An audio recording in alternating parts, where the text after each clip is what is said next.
السلام علیکم۔ تقریباً 2 ماہ پہلے میں نے ایک ویڈیو اپلوڈ کی تھی، وہ تھی کا شاید نام تھا نمبر 6 یا ایسے کچھ تھا۔ وہ میں اپنی زندگی میں جہاں جہاں کام کیا ہے نا، وہ ایک میں چھوٹی سی ایک الگ سے سیریز شروع کر رکھی ہے۔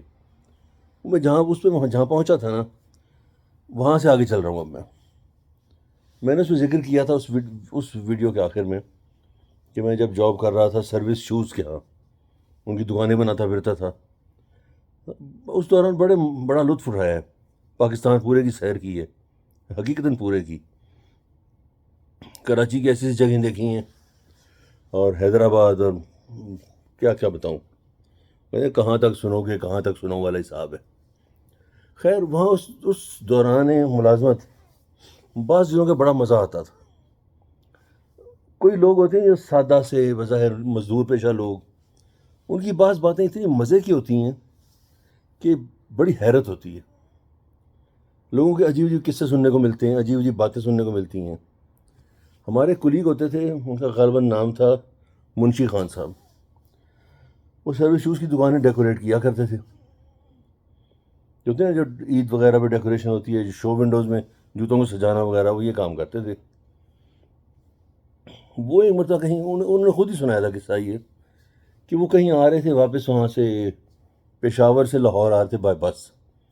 ان کے ساتھ ایک اور بھی کلیگ تھے، نیاز صاحب۔ تو اب یہ دونوں آدمی جو ہیں، نیاز اور منشی خان، باتیں کرتے آ رہے ہیں، ہم سفر جیسے کرتے ہیں۔ منشی خان نے اچانک کہا، نیاز صاحب، میں نے کل رات کو خواب میں شیطان کو دیکھا۔ اب پیچھے ایک آدمی بڑا کان لگا کے ان کی بات سن رہا تھا، بڑے غور سے۔ وہ رہ نہیں سکا، کہتے جی اس کی شکل کیسی تھی؟ اب منشی خان سے اصل میں اس بندے کو چھیڑنا چاہ رہے تھے۔ کہتے ہیں جی بالکل آپ جیسی، اور کیسی ہوتی ہے؟ ہمارے آپ جیسی شکل ہوتی ہے شیطان کی۔ اس وقت اس آدمی کو خیال آیا کہ انہوں نے سارا قصہ گھڑا ہی اس لیے تھا کہ مجھے کچھ کہہ سکیں۔ ذرا شرمندہ ہو کے چپ کر گیا۔ اب منشی خان صاحب ایسی عجیب عجیب باتیں ہمیں بتایا کرتے تھے، بہت مزے کی۔ انہوں نے ہمیں قصہ سنایا تھا کہ جی ایک زمانے میں وہ سروس کی ایک دکان ہوتی تھی فیصل آباد میں، جھنگ بازار میں۔ وہ دکان کی صفائی وغیرہ کرنے میں لگے ہوئے تھے۔ وہ زمانہ تھا جب دکانوں میں جوتے سجا کے نہیں رکھے جاتے تھے، بلکہ وہ ایک ریک بنا کے نا، ان میں ڈبے رکھے ہوتے تھے دکان میں، وہ لگتا ہے اسٹور کے اندر بیٹھے ہیں۔ سروس کی ابتدائی زمانے، جب سروس شوز کمپنی شروع ہوئی تھی نا، اس زمانے کی بات ہے یہ۔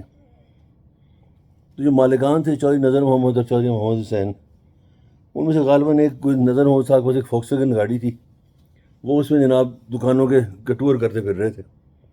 بڑی محنت کرتے تھے وہ، ایک ایک دکان پہ جا کے خود چیک کرتے تھے کیا مال آ گیا ہے، کیا بک گیا ہے، کیا نہیں بکا، دکان کی حالت کیا ہے، وغیرہ وغیرہ۔ وہ بس گزر رہے تھے، دکان اتوار کا دن تھا، وہ جنگ بازار سے گزرے فیصل آباد سے، تو انہوں نے دیکھا کہ سروس کی دکان کا شٹر کھلا ہوا ہے، آدھی دکان کا شٹر آدھا اٹھایا ہوا ہے۔ اس وقت منشی خان کو چونکہ پتہ تھا کہ انہوں نے ٹور پہ آنا ہے، اور وہ کل آنا ہے یعنی کہ پیر کو، اور دکان صاف ستھری ہونی چاہیے، تو وہ اتوار کے دن جب دکان بند ہے آفیشیلی، وہ دکان کے اندر آ کے آدھا شٹر اٹھا کے ایک سیڑھی پہ چڑھ کے جوتوں کے ڈبے جھاڑ رہا تھا۔ اس نے باندھا ہوا تھا، صرف ایک لنگی باندھی تھی بس، پسینے سے بھرا ہوا، جن سے پسینہ ٹپک رہا ہے، اور ننگ دھڑانگ بس ایک تہمت سا باندھا ہوا ہے۔ اب جو مینیجر صاحب تھے ہمارے، اونر چودھری نظر محمد صاحب، انہوں نے شٹر دکھا تھا کھلا ہوا ہے، اس شٹر کے نیچے سے وہ اندر آ گئے، آ کے فرماتے ہیں، منشی خان یہ تم نے کیا حلیہ بنا رکھا ہے؟ اب منشی خان تو گھبرایا نہیں بالکل، سیڑھی پہ کھڑے کھڑے کہتا ہے، آپ نے تو کل آنا تھا، آپ آج کیوں آئے ہیں؟ سنجیدگی سے وہ کہتے ہیں، وہ ہنسنے لگا، کہتے ہیں اچھا چلو میں پھر کل آ جاؤں گا۔ ان کو بھی خیال ہے کہ تو چھٹی کے دن کو کر رہا ہے تو کرنے دو۔ وہ ایک عجیب آدمی تھا، بہت ان کا پتہ نہیں چلتا تھا کہ کس وقت وہ بات کو سنجیدہ دے رہے ہیں، کس وقت سے مذاق کر رہے ہیں، مگر وہ تھے بہت اسٹریٹ فارورڈ، بالکل سیدھا چلنے والے آدمی تھے، جسے کہتے ہیں نا ایک اچھے بزنس مین کی طرح سیدھے چلتے تھے، اسٹریٹ، قدم بقدم، راتوں رات امیر ہونے والے آدمی نہیں تھے وہ۔ بہرحال میں نے جو اس میں کام کیا ان کی دکانوں کے، مجھے تعداد تو یاد نہیں ہے، مگر بہت ہی زیادہ دکانیں میں نے بنائی ہیں، اب تو تعداد بہت یاد نہیں. اور وہاں پر جن لوگوں سے میرے اچھے اچھے لوگوں سے واسطہ پڑا، ان میں ایک تھے مرزا ادریس، اللہ انہیں جنت نصیب کرے. بڑے دل والے، بڑے خوش مزاج اور بڑے عمدہ آدمی تھے. ان کا ایک ایکسیڈنٹ میں دایاں بازو کٹ گیا تھا. انہوں نے دوبارہ نئے سرے سے بائیں ہاتھ سے لکھنا سیکھا، ہر کام بائیں ہاتھ سے کرنا سیکھا دوبارہ، اور حیران کن طور پہ سب کچھ سیکھا دوبارہ. وہ بہت اچھے آدمی تھے، بڑے ہی عمدہ آدمی تھے. وہ ایک مرتبہ میں سرگودا گیا، ان کے گھر ٹھہرا، تو وہاں مجھے شرارت پتہ چلی ان کے کسی ہمسائے نے کی تھی.